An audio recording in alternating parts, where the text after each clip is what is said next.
The night was thick with fog, a silent shroud that clung to the streets and wrapped around the buildings.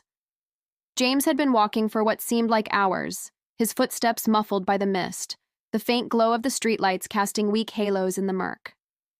The city had always felt alive at night, full of secrets and stories that only the brave, or the foolish, dared to uncover.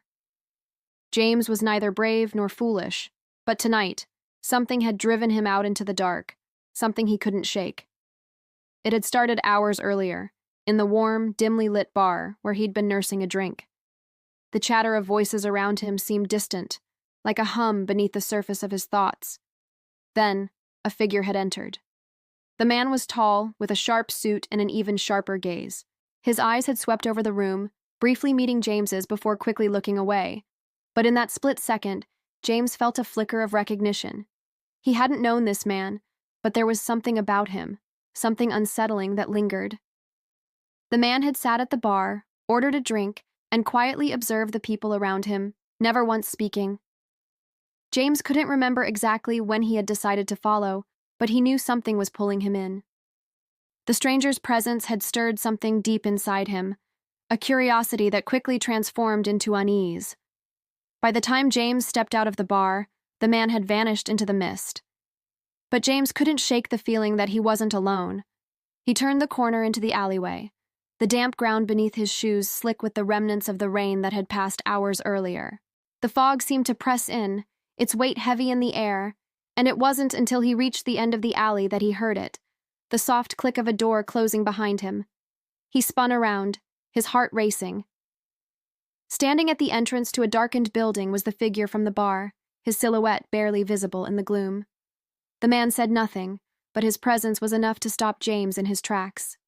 For a moment, they simply stood there, staring at each other, neither moving. The silence stretched on, and James felt his breath catch in his throat. Then, without a word, the man stepped forward, his hand reaching into his coat.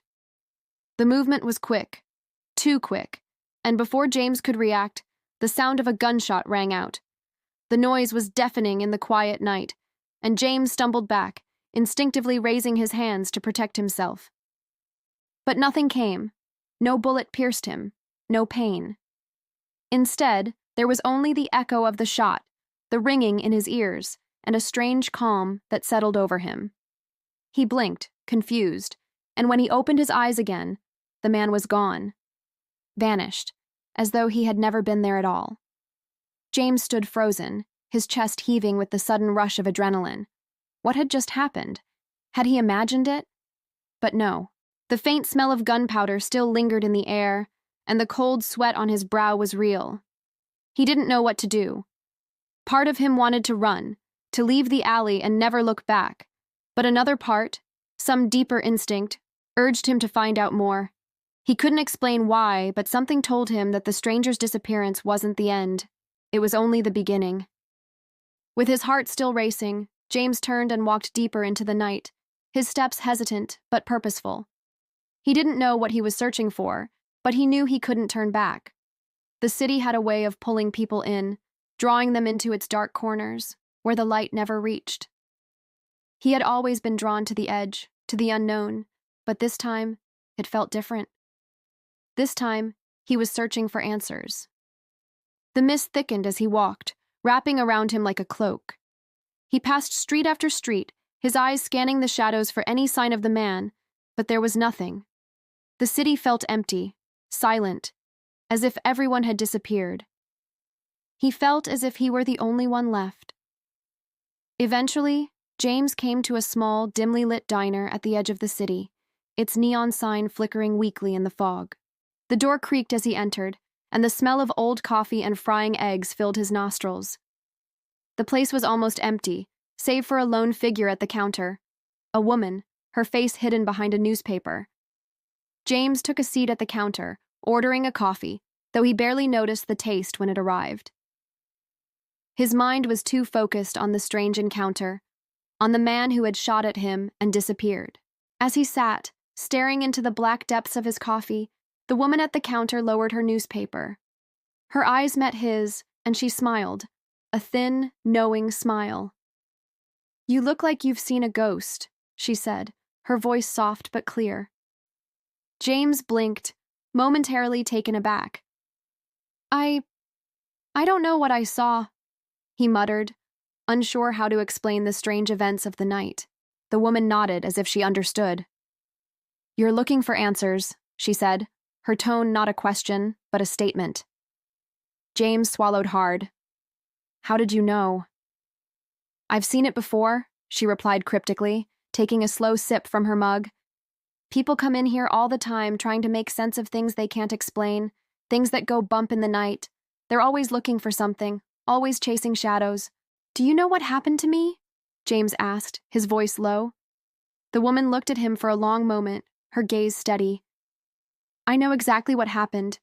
You were shot, but you weren't supposed to be. You're still alive, aren't you? James nodded, still confused. But how? Why? Who is that man? Why would he shoot at me? The woman smiled again, her expression knowing. The question isn't why, it's what now. James felt a chill run down his spine. What do you mean?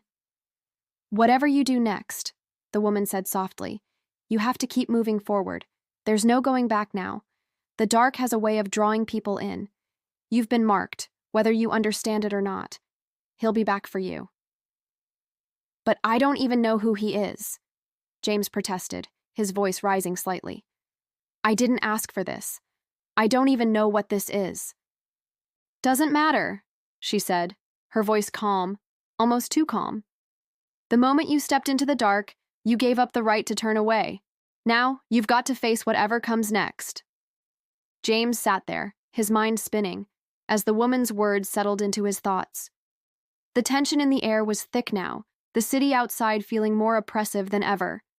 It was as if the darkness was closing in on him, suffocating him in its silence. He left the diner shortly after, his mind racing with more questions than answers. The streetlights flickered overhead, casting long, jagged shadows on the wet pavement. He kept walking, not knowing where he was going, just knowing that he couldn't stop. Something inside him urged him forward, pushed him deeper into the night, into whatever awaited him.